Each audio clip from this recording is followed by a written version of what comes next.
I'm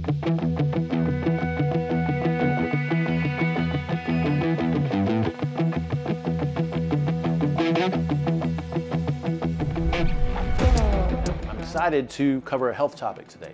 Like I mentioned before, Mark's given me the opportunity to share my wisdom that I've accumulated over the past 15 years. It's powerful, and it's because I love you guys, I care about you guys. I see us being together, and in 5 or 10 years, when we're ultra successful, we want to be enjoying our success. I don't want to come up on one of you sitting on a park bench eating a bag of Cheetos and you're 350 pounds, right? I want us to be able to do things together. So this is important information. I'm going to try to keep it really short. Remember, we're covering my SHT 14 rules for life for the meetings that we have time for it. So the first rule for life is prioritizing animal foods. Most of you guys probably already know I love me some meat, but there's a reason for it. So in our meeting on Monday, I asked the guys, hey, what's the purpose of eating? Why do we eat as animals? What's the biological, primitive purpose of eating food? And we got a lot of good answers, good responses.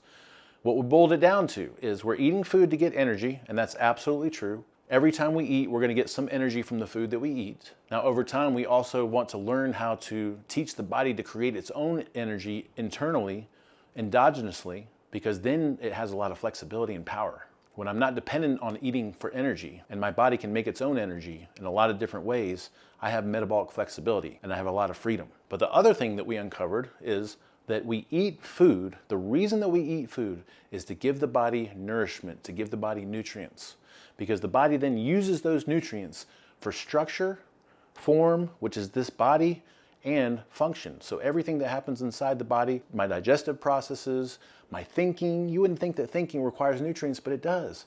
The communication between cells and between my brain and organ systems and systems requires neurotransmitters. Neurotransmitters are amino acids. So anything and everything that happens in the body requires nutrients and nutrient precursors. And my structure of my body is built by nutrition. This does not come from air that we breathe. It does not come from water that we drink. It literally comes from the food that we eat. So the question is, what are you building your body out of? Now, to tag on to that, I asked the question, so now that we understand the purpose of food is to give the body nutrition, which is what we'll focus on today, and to give the body a source of energy, dietary energy, although the body should be able to make energy on its own without food, then why do we experience hunger? Why do we have a hard time staying on diets? Well, based on what we just said, it's because of a lack of nutrition and or a lack of energy in the moment. The body's screaming out for, I need something. And so we're tackling that first one, lack of nutrients, supplying the body with nutrients, which by the way, when you eat this way, your hunger goes away. I almost have to force myself to eat. I love to eat, but I'm never walking around starving. The big question is, what is the best source of nutrients? The reality is we have a very flexible and adaptive digestive system that can do a lot of different things. And we see this because we see people today that live off of Pop-Tarts and Cheetos and cereal and soda. So somehow magically the body's able to pull what nutrients it needs from that junk food. But just because we can do that does not mean it's optimal. What's optimal is that our body is designed for direct nutrient assimilation. Meaning that if we want a nutrient, we need to eat that nutrient. And we know this. Even the medical community would admit this. If I go to the doctor and I'm low in vitamin D, my doctor's typically going to tell me to take some vitamin D.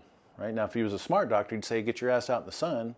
But most doctors aren't going to say that. But if I go to the doctor and I'm low in magnesium, then he's going to tell me to take magnesium. If I go to the doctor and I have weak bones, he's going to tell me to take calcium or a matrix of different minerals and collagen and things. So even the medical community understands that whatever it is that we need in our body, we need to get directly from the diet. So then I asked the guy, so if I want to build muscle, what's the best thing for me to consume? And most of the guys said protein. Okay, yeah, well, protein is one component of muscle. So my muscle is made up of a lot more than just protein, right? This is protein, this is amino acids, this is fatty acids or fat, this is vitamins and minerals, collagen. There's all kinds of stuff in here, and yeah, there is a lot of protein. So I said, think bigger. If I want to build muscle, what's the best thing for me to eat? Muscle. Because when I eat muscle, I give my muscle everything it needs to build my muscle. I'm not lacking anything. And then if we take that even bigger and we say, what's the best thing to consume to facilitate this animal? It would be animal foods. Because when I eat animals, I give this animal everything it needs to build this animal. And that's about as simple as I can make it, and it's extremely accurate. For me to build this body, I have to analyze what is it that my body's made of. Those are the things that I need to eat. And animal foods are a direct path to that. I'm not building this body from lettuce, I'm not building it from carrots. And I'm not saying those things aren't beneficial. What I'm saying is, what is the best source of nutrients? It's animal foods. Now, a big part of animal foods is protein, and protein is powerful because it serves all kinds of different functions inside the body. As we've already mentioned, structure, form, and function, right? But also, pro tip, the more muscle you have, the better you're gonna live. Why is that? It's because you are more functional and more capable. If I'm strong and I have muscle, especially muscle that I built from functional movements, which we'll talk about at a future meeting, then I'm gonna live a better life. So when you're strong with muscle, you can do things, you can move things. Muscle is your largest disposal site for glucose or sugar. Muscle is the source of your metabolism. And muscle is a reservoir of nutrients for bad times, such as an illness. So again, pro tip, if you're strong, you're gonna live a better life, period. Again, we're talking about what's the best source of nutrients. I'm kind of diverging to this protein topic, but this is the last piece of it. There's two ways to create muscle or to initiate muscle protein synthesis. And one is just by eating protein or eating animal foods. Without even working out, if I eat animal foods at the right amount, my body is going to be stimulated to create muscle because it has such a plethora of incoming nutrients. Now, you can also stimulate muscle growth or muscle protein synthesis through resistance training. We'll talk a little bit about that at a future meeting. But the key to stimulate muscle protein synthesis is to eat 30 grams of protein at a sitting or more. Okay, so that means that it's better to have a meal with a lot of protein several times a day than it is to have a lot of snacks of protein throughout the day. And snacks, there's nothing wrong with it.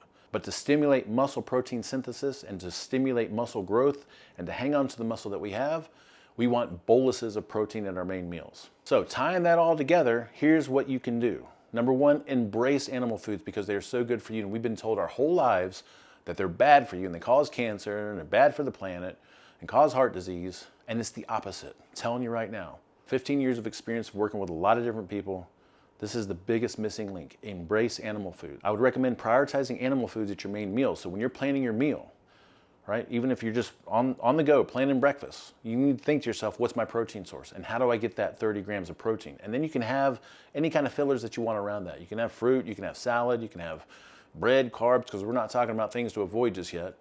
But the star of the show always needs to be the animal food. How do I get a big pop of protein at my main meals? Also, when you eat, I recommend eating your protein first so that you get that nutrition in. And that way, if you don't have the appetite for the rest of your meal, at least you got the most important thing in. Aim for 30 grams of protein or more at your main meals. I'm going to share a graphic that shows you the protein content of different foods. Feel free to snack on protein throughout the day. That's going to contribute to your total protein intake for the day, but we still want those big boluses at our main meals. Then expect and look for positive changes from prioritizing animal foods and protein. You're going to feel better, you're going to feel stronger, you're going to have better energy levels, you're going to displace the foods that you shouldn't be eating, because when you prioritize animal foods and protein, your appetite is going to automatically change. You're not going to have hunger for those things anymore because you're satisfying that nutritional requirement. All right, thank you for the opportunity to share this information, y'all. Keep it real.